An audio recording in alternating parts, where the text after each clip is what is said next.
Hello friends, कैसे हो आप लोग। मैं एक बहुत इंटरेस्टिंग टॉपिक आपके लिए टीच करूंगा जिसके लिए कहा जाता है क्लबिंग ऑफ इनकम। सेक्शन 60 से स्टार्ट होता है ये चैप्टर, 61, 62, 63, 64। तो सबसे पहले मैं टीच करूंगा clubbing provisions relating to spouse. और जब मैं टीच करूंगा तभी आपको समझ में आएगा इस चैप्टर का मतलब एक्चुअली में है क्या। पहले मेरे एक एग्जाम्पल देखो। पहले मैंने यहाँ लिख लिया क्लबिंग ऑफ इनकम।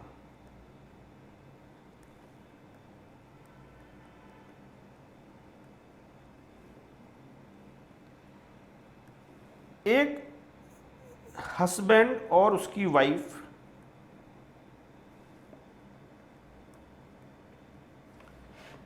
अब हस्बैंड की अपनी इनकम है,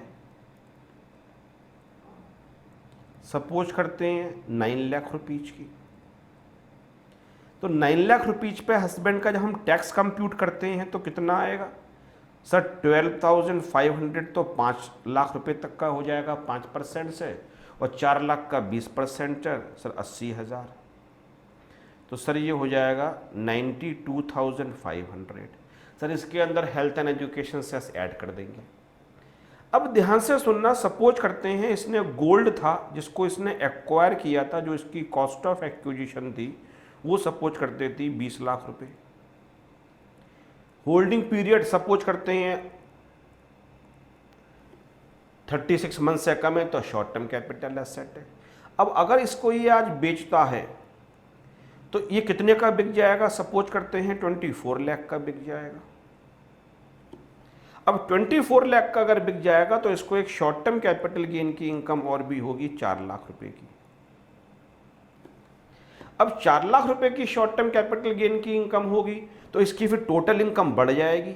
अब इसकी इनकम 9 लाख रुपए तो पहले थी ऑलरेडी, अब इसकी इनकम हो जाएगी 13 लाख।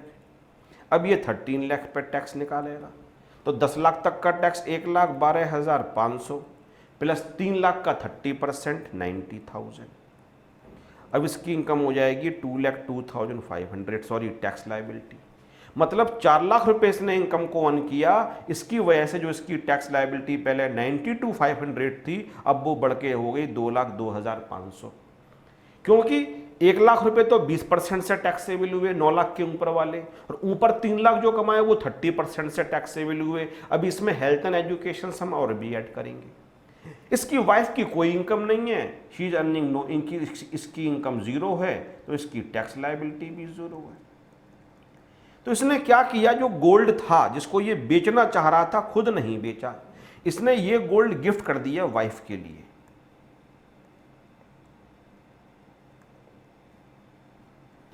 अब वाइफ को गिफ्ट कर दिया तो गोल्ड किसके पास आ गया? वाइफ के पास आ गया।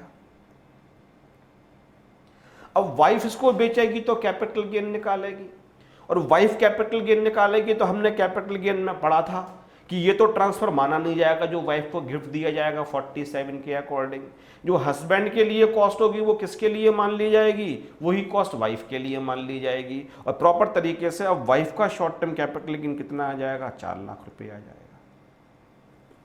अब वाइफ की तो कोई और इनकम है नहीं, तो वाइफ की यही 4 लाख रुपए इनकम बन जाएगी। इस पे हम वाइफ का टैक्स निकालते हैं।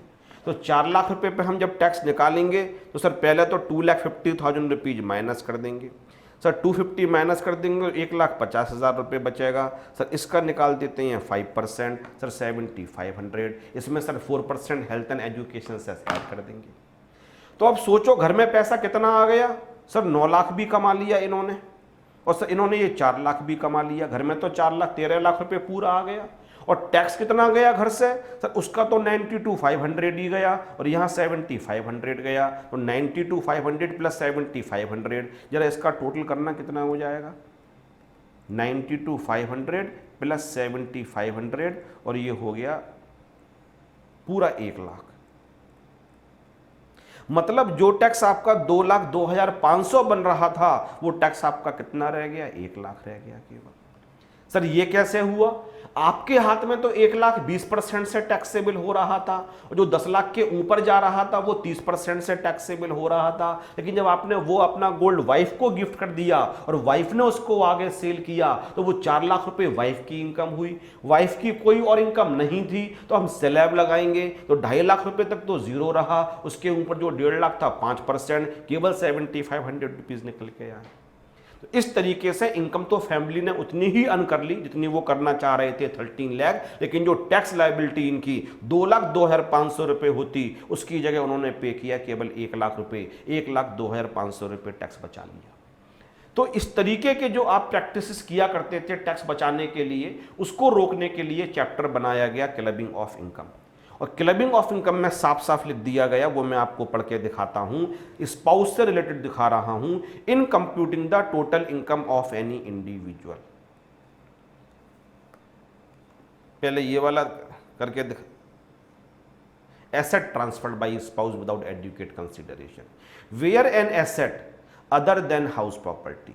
सर हाउस प्रॉपर्टी को क्यों बाहर निकाल दिया बताऊंगा, इसलिए मैंने गोल्ड का एग्जांपल लिया। इज ट्रांसफर्ड डायरेक्टली और indirectly by individual to his और हर स्पाउस। तो इंडिविजुअल हस्बैंड है तो स्पाउस वाइफ हो जाएगी, इंडिविजुअल अगर फीमेल है तो स्पाउस हस्बैंड हो जाएगा, विदाउट एडुकेट कंसिडरेशन। अगर आप उसको बिना पैसे के, विदाउट प्रॉपर कंसिडरेशन के बेच देते हैं तो क्या कॉन्सिक्वेंसेज होंगे? Income arising from the asset shall be clubbed in the hands of the transferor. और ट्रांसफरर कौन था? इंडिविजुअल। तो इस केस में जो भी स्पाउस को इनकम होगी वो दोबारा से इंडिविजुअल के हाथ में क्लब कर दी जाएगी। तो इनकम टैक्स डिपार्टमेंट अब ये कहता है जो वाइफ ने 1 लाख रुपए को कमाया उसको दोबारा से किसकी इनकम में क्लब कर दिया जाएगा?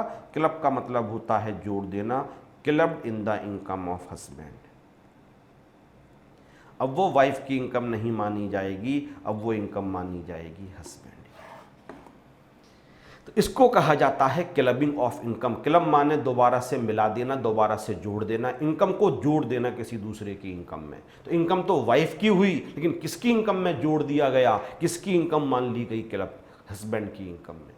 तो ये मत कहना कि वाइफ को दोगे तभी क्लब होगी। अगर वाइफ की ज़्यादा इनकम होती और वो अपने इनकम टैक्स को बचाने के लिए अपने हस्बैंड को ट्रांसफ़र कर देती, हस्बैंड को एसेट ट्रांसफ़र कर देती जिसकी इनकम जीरो या बहुत कम होती, तो अभी तो टैक्स बचता। उस केस में हस्बैंड को जो इनकम होती वो वाइफ की इनकम में ऐड कर दिया जाएगा, क्लब कर दिया जाएगा, and this is called the clubbing of income.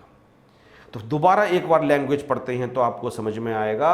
Asset transfer जो स्पाउस के प्रोविजंस थे, देखो जो रेड से है वो तो मेन हेडिंग होगा और जो ग्रीन वाले हैं वो उसके सब हेडिंग होंगे। तो पहले की जगह में पहले स्टार्ट किया मैंने ये वाला ट्रांसफर वाला, वो वाला भी मैं अभी आपके लिए टीच करूंगा।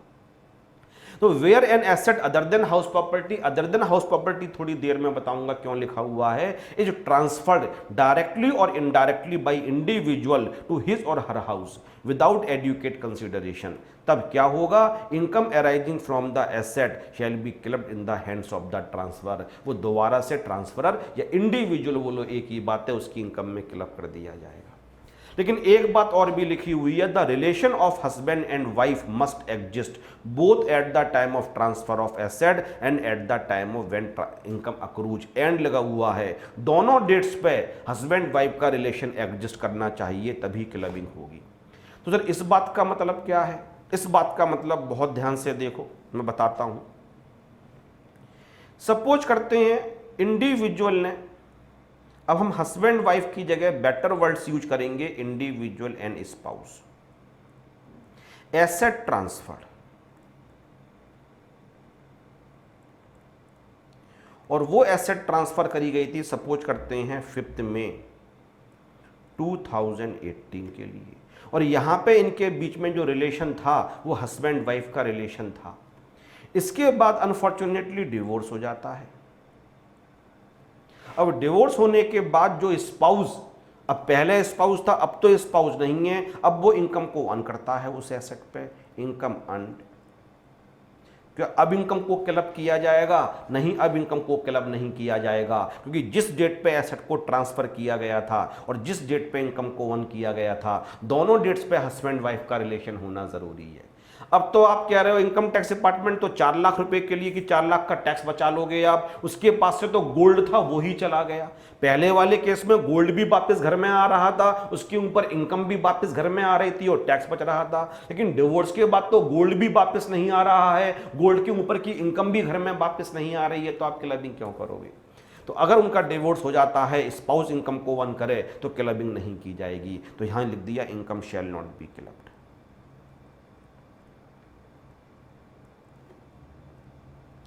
लेकिन दूसरा एग्जाम्पल भी बहुत ध्यान से समझ लेना। दूसरा एग्जाम्पल ये है कि एसेट ट्रांसफर,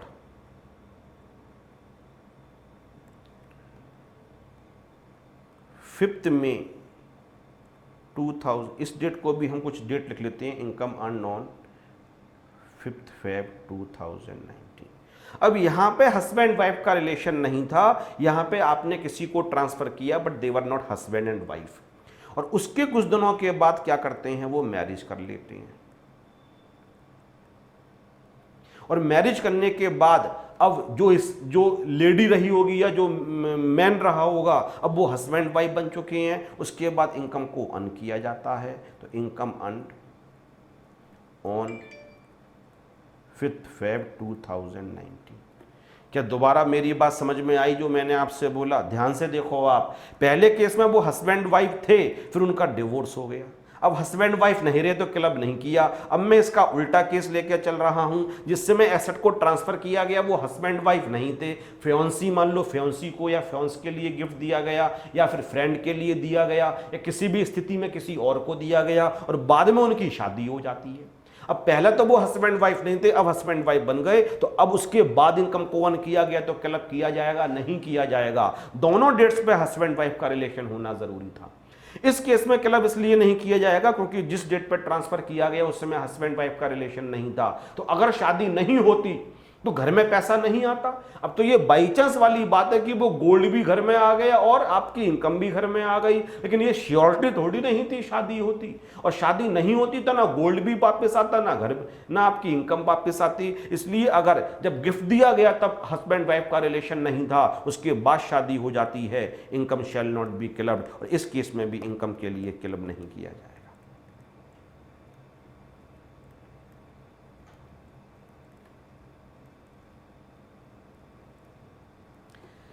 तो दो पैराग्राफ मैंने टीच करे। पहला पैराग्राफ मैंने टीच किया, अगर कोई इंडिविजुअल अपने स्पाउस के लिए एसेट को ट्रांसफर करता है other than for adequate consideration, proper sale करेगा फिर तो कैपिटल गेन होगा, लेकिन गिफ्ट दे देता है तो स्पाउस को उस एसेट से जो भी इनकम होगी वो इंडिविजुअल या ट्रांसफर की इनकम के अंदर क्लब कर दी जाएगी। लेकिन क्लब करने के लिए कंडीशन एक है कि दोनों का हस्बैंड वाइफ का रिलेशन होना चाहिए, जिस डेट पे एसेट को ट्रांसफर किया गया था और जिस डेट पे इनकम को अर्न किया गया था। The relation of husband and wife must exist both at the time of transfer of asset and at the time when the income accrues.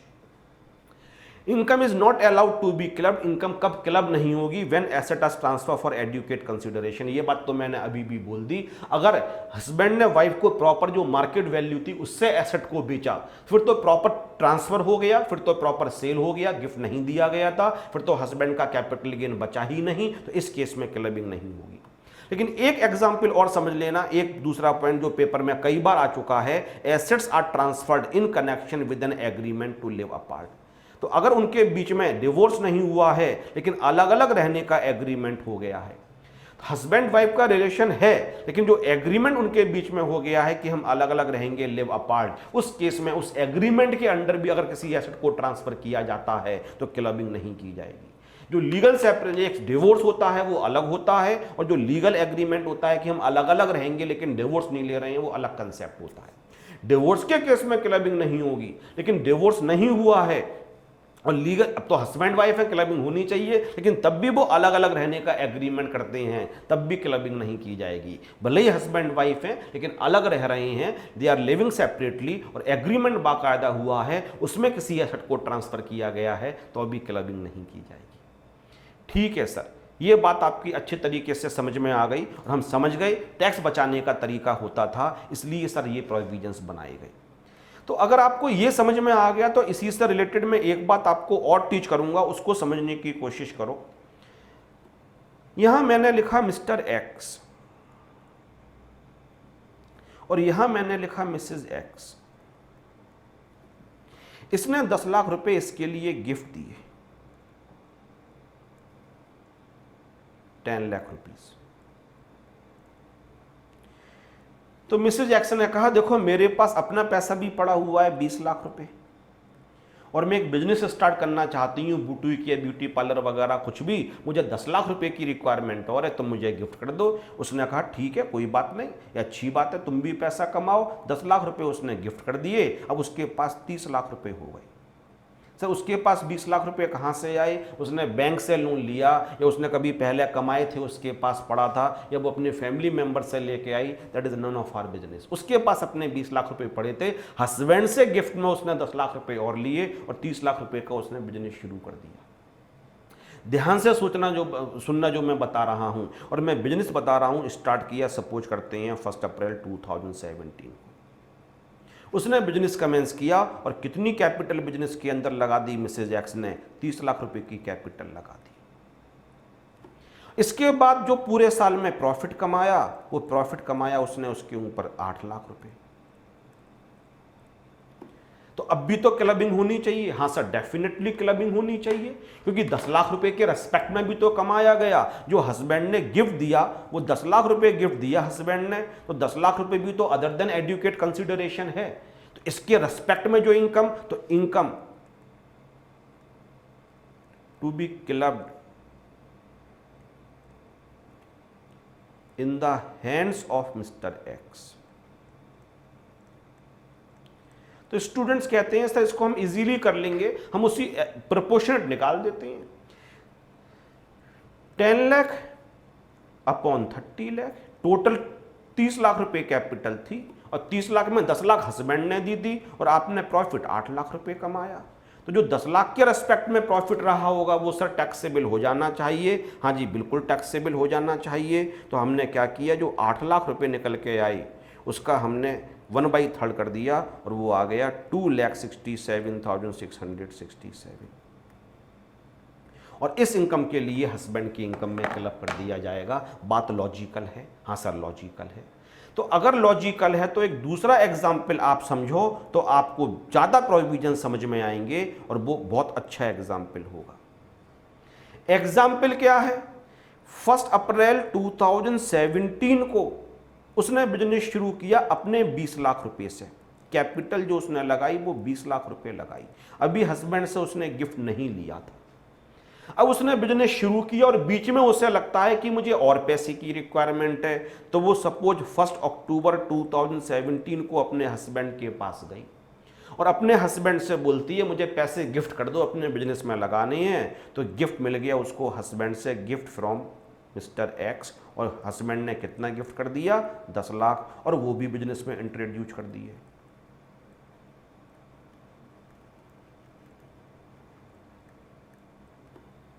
इसके बाद इसने जो पूरी इनकम कमाई, जो प्रॉफिट हुआ उसको, और वो कितना हुआ? वो सपोज करते हैं 7 लाख रुपए का प्रॉफिट हुआ। अब मैं स्टूडेंट से पूछता हूं बेटा बताओ कितनी इनकम क्लब की जाएगी? तो बच्चे कहते हैं सर हम अब टाइम के रेस्पेक्ट में भी देखेंगे। तो मैं कहता हूं नहीं, हमें हमेशा first day of previous year देखना है। Always first day of previous year.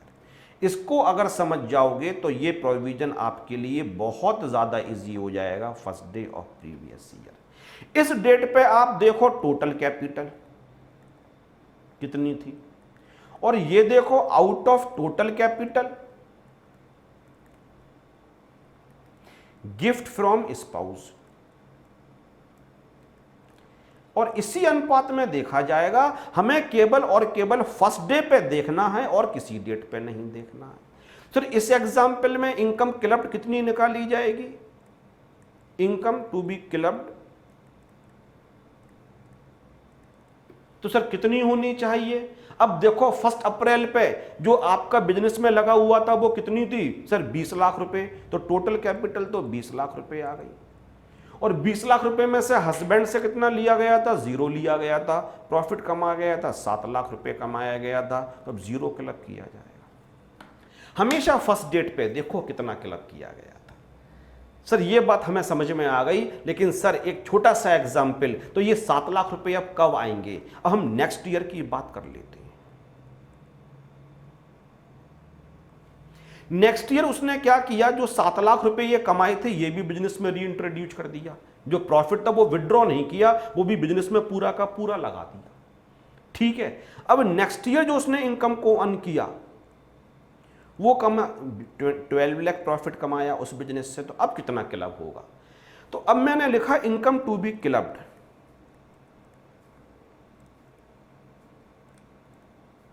Is equal to कितना होगा? अब हम देखेंगे फर्स्ट डे, अब ये ईयर हो गया 18-19 प्रीवियस ईयर।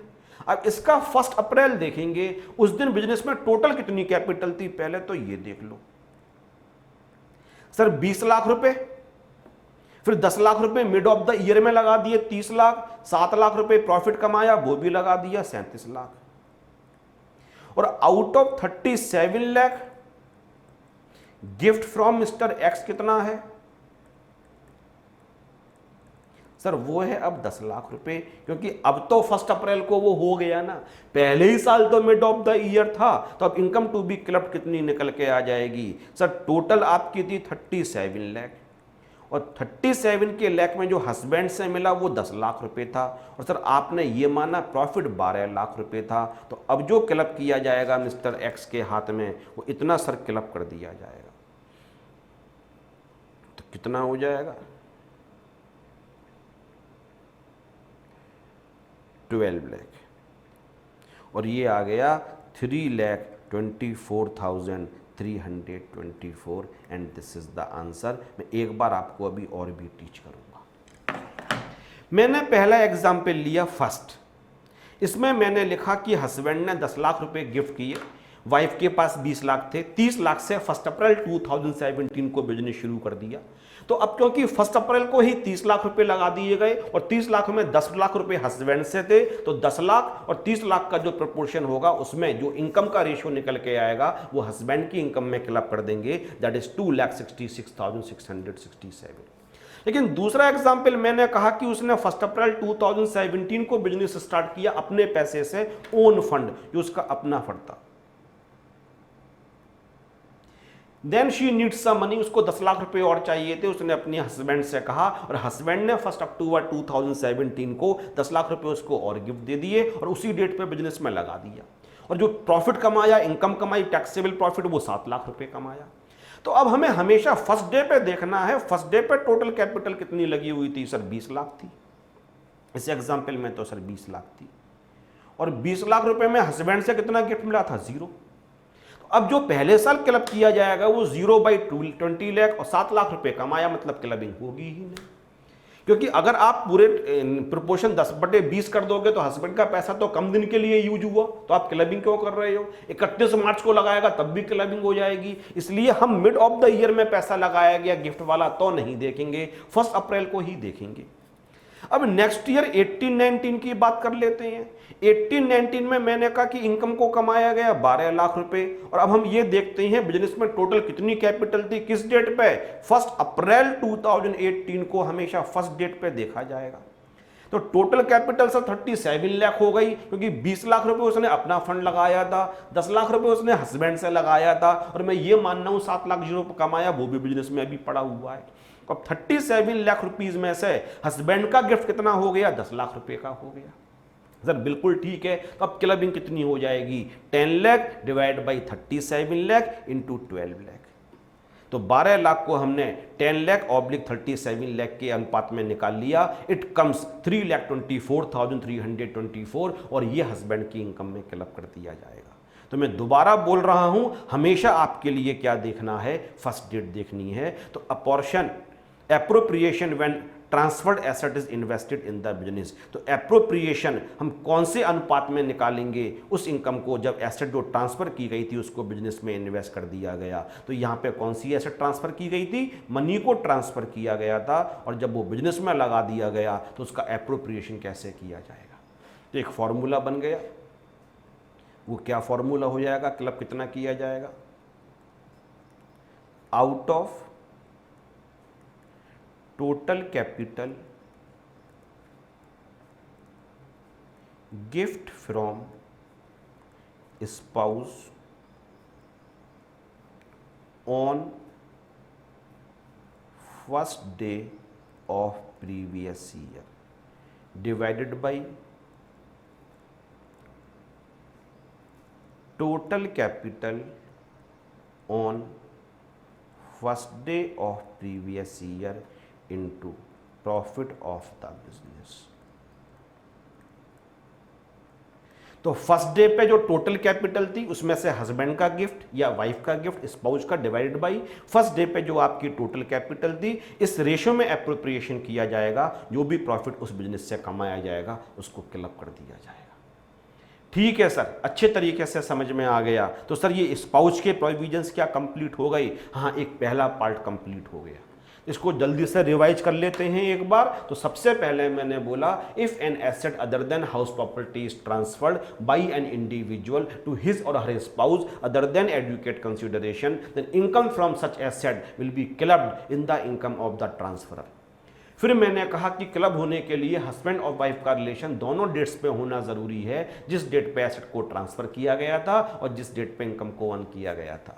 लेकिन मैंने कहा कि अगर एसेट ट्रांसफर की गई है under an agreement to live apart, उस केस में क्लबिंग नहीं की जाएगी। फिर फाइनली मैंने बताया कि जो एसेट ट्रांसफर की गई थी, अगर उसको स्पाउस अपने बिजनेस में इंट्रोड्यूस कर देता है, तो जो इनकम कमाई गई वो केवल ट्रांसफर्ड एसेट से नहीं कमाई गई, वो अपने पैसे से भी इनकम कमाई गई और गिफ्ट वाले पैसे से भी इनकम कमाई गई। तो वो किस अनुपात में इनकम को निकाल के स्पाउस जिसने ट्रांसफर किया था उसकी इनकम में क्लब किया जाएगा। इसको कहा जाता है clubbing of income provisions related to spouse in case of asset transferred. तो मैं दिखाता हूं, यही मैंने बोला। मैंने कहा क्लबिंग प्रोविजंस स्पाउस से रिलेटेड, और किस केस में? जब एसेट को ट्रांसफर किया जाता है उस एसेट के केस में। ठीक है सर। तो सर अब ये पहला पार्ट भी हमें टीच कर दीजिए। हाँ, ये भी टीच कर देता हूं मैं। हस्बैंड वाइफ एक तो एसेट ट्रांसफर करके तो टैक्स बचाते ही बचाते थे, एक तरीके से टैक्स और भी बचाया जा सकता है जहां एसेट का ट्रांसफर नहीं होगा लेकिन तब भी टैक्स को बचाया जा सकता है। सर वो कौन सा प्रोविजन है? उसको कहते हैं स्पाउस के ही प्रोविजन अभी टीच कर रहा हूं, लेकिन रिलेटेड टू रेम्यूनरेशन। पहला वाला ट्रांसफर ऑफ एसेट था, अब ये वाला है रिलेटेड टू रेम्यूनरेशन। अगर सपोज करते हैं एक कंपनी है, इस कंपनी में मिस्टर एक्स का सब्सटेंशियल इंटरेस्ट है।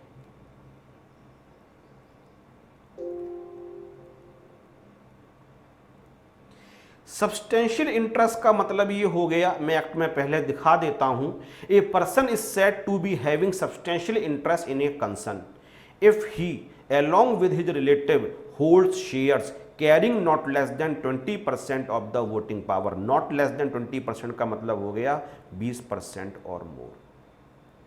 अगर कंपनी है और कंपनी के अलावा कोई और कंसर्न है, has at least 20% share in the profit at any time during the previous year. और relative along with his relative लिखा हुआ है, तो रिलेटिव का मतलब क्या हो गया? स्पाउस, ब्रदर और सिस्टर, और एनी लीनियल असेंडेंट और descendant of the individual. Ascendant का मतलब ऊपर चलो, इंडिविजुअल, फादर मदर, उनके पेरेंट्स, नीचे बेटा बेटी, बेटा बेटी के बेटा बेटी, बेटा बेटी के, इसको कहा जाएगा रिलेटिव। वो खुद और रिलेटिव्स के साथ मिलके अगर किसी भी कंपनी में कम से कम वोटिंग पावर वाले 20% शेयर्स हैं, इक्विटी शेयर्स या उससे ज्यादा, और अगर कंपनी के अलावा कोई हम लेंगे तो प्रॉफिट में जो हिस्सा होना चाहिए वो 20% या उससे ज्यादा होना चाहिए। तो सपोज करते हैं मिस्टर एक्स के पास जो शेयर थे वो थे 18%, और इसके फादर के पास जो शेयर थे वो थे 10%। अब along with his relatives 28%, तो मिस्टर एक्स के पास शेयर्स मान लिए जाएंगे 20% या उससे ज़्यादा, तो मिस्टर एक्स का हो जाएगा सब्सटेंशियल इंटरेस्ट।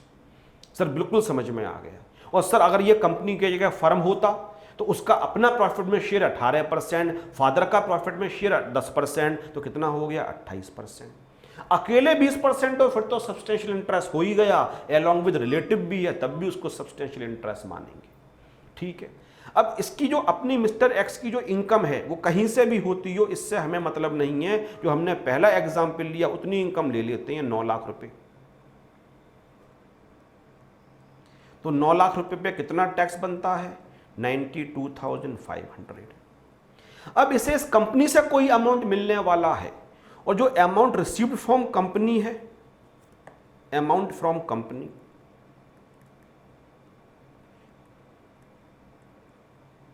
वो कितना मिलेगा इसके लिए? सपोज करते हैं वो 4 लाख रुपए मिलेगा। तो अब इसकी टोटल इनकम कितनी हो जाएगी? 13 लाख।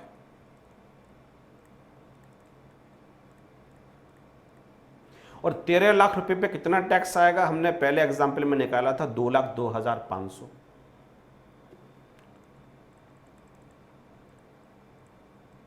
एक कंपनी में तो इसके पास शेयर है, इसकी अपनी इनकम 9 लाख रुपए है, 92,500 टैक्स बनता है। हम इस चैप्टर में हेल्थ एंड एजुकेशन सेस को इग्नोर कर रहे हैं कैलकुलेशन को इजी रखने के लिए।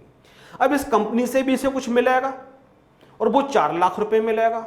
अब इसने सोचा 9 लाख प्लस 4 लाख, मेरी इनकम 13 लाख हो जाएगी और मेरा टैक्स 92,500 से बढ़ के 2,02,500 रुपए हो जाएगा। इसने क्या कहा कि इसने कहा जो पैसा मुझे मिलना है वो पैसा मुझे ना देके किसको दे दो? मिसेज एक्स के लिए दे दो। मिसेज एक्स को यहां पे उसने अपॉइंट कर दिया किसी भी पोस्ट पे, क्योंकि सब्सटेंशियल इंटरेस्ट है, पावरफुल है। इसने कहा मिसेज एक्स को आप अपॉइंट कर लो, और जिस पोस्ट पे अपॉइंट किया गया उस पोस्ट के लिए शी डज नॉट डिजर्व, इसके पास प्रॉपर क्वालिफिकेशन नहीं थी, नॉट हैविंग क्वालिफिकेशन।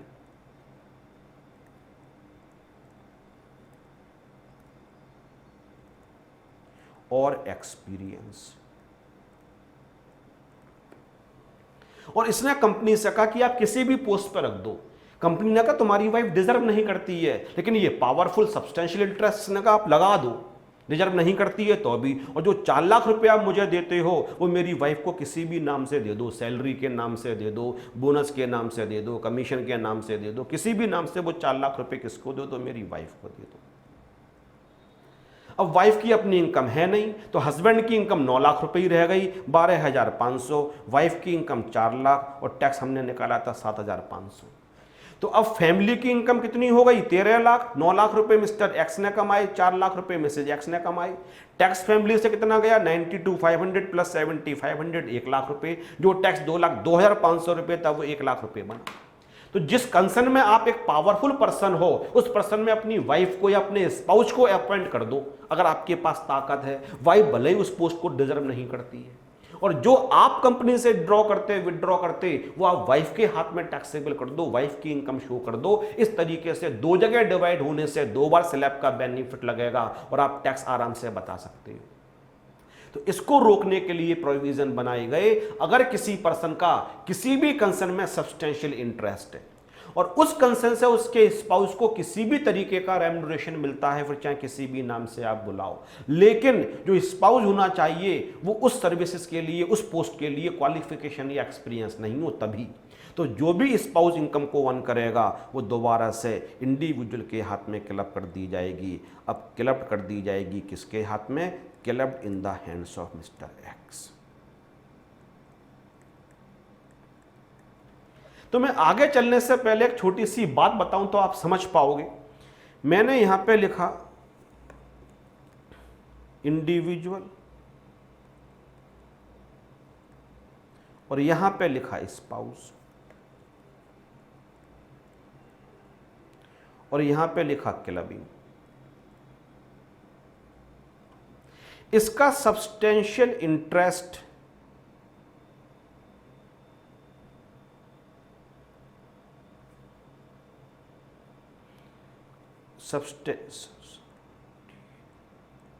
यहां लिखा सब्सटेंशियल इंटरेस्ट और यहां लिखा qualification and experience.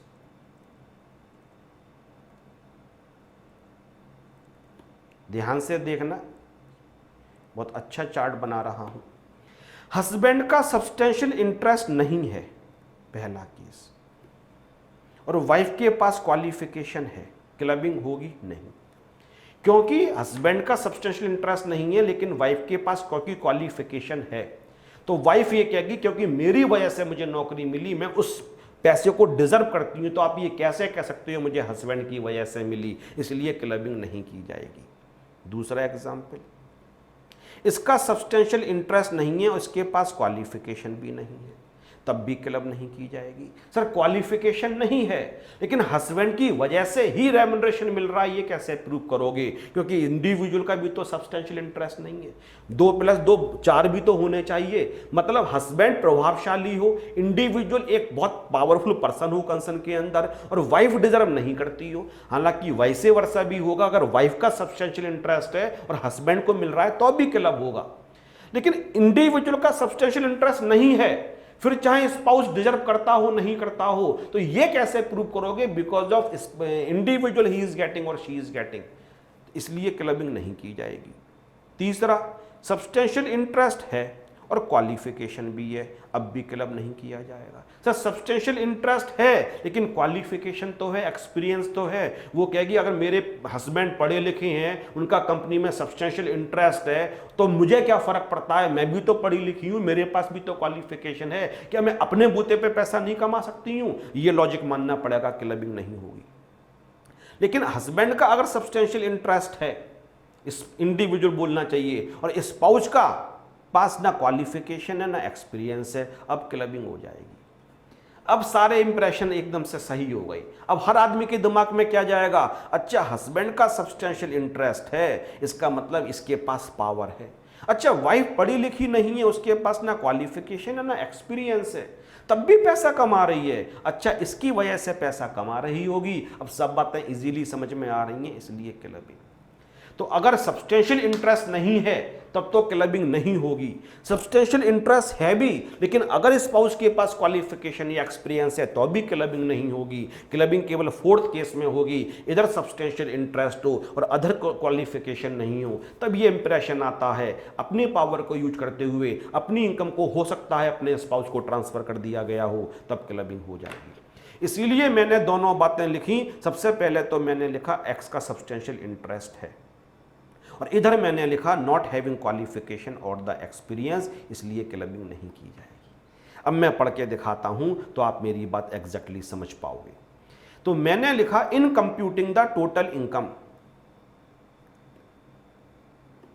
Of any individual there shall be included all such income as arises directly और indirectly to the spouse of such individual. मतलब इंडिविजुअल की इनकम निकालने के लिए उसकी स्पाउस की इनकम को भी क्लब कर देंगे। कब? स्पाउस को कौन सी इनकम मिलती हो? By way of salary, commission, fees और any other form of remuneration. Wife को, स्पाउस को कुछ भी मिलता हो, फिर चाहे सैलरी के नाम से, कमीशन के नाम से, फीस के नाम से, या कोई भी रेम्युनरेशन, वेदर इन कैश और kind, from a concern in which such individual has substantial interest. जिस कंसर्न में इंडिविजुअल का सब्सटेंशियल इंटरेस्ट है, उस कंसर्न से अगर स्पाउस को किसी भी तरीके का रेम्युनरेशन मिलता है तो वो इंडिविजुअल की इनकम के अंदर जोड़ दिया जाएगा। क्लब का मतलब ही होता है इंक्लूडेड। लेकिन नीचे मैंने तुरंत लिखा in case where the spouse possesses technical or professional qualification or experience and the income is solely attributable to the application of his और her technical or professional knowledge or experience, then such income shall not be club. लेकिन अगर spouse के पास professional या technical qualification या experience है और जो इनकम मिल रही है वो डायरेक्टली उससे रिलेटेड है पूरी की पूरी, तो क्लबिंग नहीं की जाएगी। सर समझ में आ गया? और सब्सटेंशियल इंटरेस्ट तो सर आपने बता ही दिया था। लेकिन एक बहुत मजेदार टॉपिक और भी है, when both husband and wife are having the substantial interest. अगर हस्बैंड वाइफ दोनों का सब्सटेंशियल इंटरेस्ट होता तो क्या किया जाएगा? अब सर ये केस कैसे डिजाइन करेंगे सर आप? मैं इसको भी करके दिखाता हूं। Both are having substantial interest. Suppose करते हैं एक कंसर्न है सर, एक बार फर्म मान लें, चलो फर्म मान लो, तो एक्स का जो शेयर है इन प्रॉफिट वो 16% है, और जो मिसेज एक्स का शेयर है वो 12% है। तो अब इस फर्म के अंदर एक्स का भी सब्सटेंशियल इंटरेस्ट हो गया, मिसेज एक्स का भी हो गया, क्योंकि 28%। जब हम एक्स का शेयर देखेंगे तो अलोंग विद रिलेटिव 16 + 12, और जब हम मिसेज एक्स का देखेंगे तो 12 + 16 तब भी 28। आप समझो क्या लिखा हुआ है। अगर आपका substantial interest along with relative है और रिलेटिव में स्पाउस भी आता है, इसलिए पहले वाले केस में मैंने फादर लिए, यहां मैं ले रहा हूं उसी कंसर्न में एक्स का शेयर 16% और वाइफ का 12%, तो एक्स का भी सब्सटेंशियल इंटरेस्ट हो गया 16 + 12 और वाइफ का भी हो गया 16 + 12 28। तो अब एक्स का भी हो गया सब्सटेंशियल इंटरेस्ट और अब वाई का भी हो गया सब्सटेंशियल इंटरेस्ट। वाई या मिसेज एक्स बोलते हैं, वाई नहीं बोलते हैं, दोनों का हो गया। अब दोनों के पास क्वालिफिकेशन नहीं है,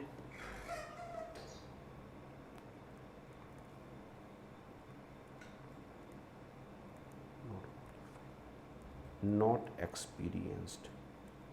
उस इनकम के लिए जो मिल रही है नॉट क्वालिफाइड, नॉट एक्सपीरियंस्ड। जो इनकम मिल रही है फर्म से उसके लिए ना इनके पास क्वालिफिकेशन है, ना इनके पास, दोनों के पास एक्सपीरियंस है। और फर्म से जो एक्स को मिल रही है इनकम वो मिल रही है 10 लाख रुपए की, और फर्म से जो वाइफ को इनकम मिलती है वो मिलती है 13 लाख रुपए की। अब ये फर्म से मिल रही है। अब बताओ एक्स की इनकम को वाइफ की इनकम में क्लब करोगे, वाइफ की इनकम को एक्स की इनकम में क्लब करोगे, ये दोनों कंडीशन दोनों तरफ सेटिस्फाइड है। पहले एक्स के पॉइंट ऑफ व्यू से देखते हैं।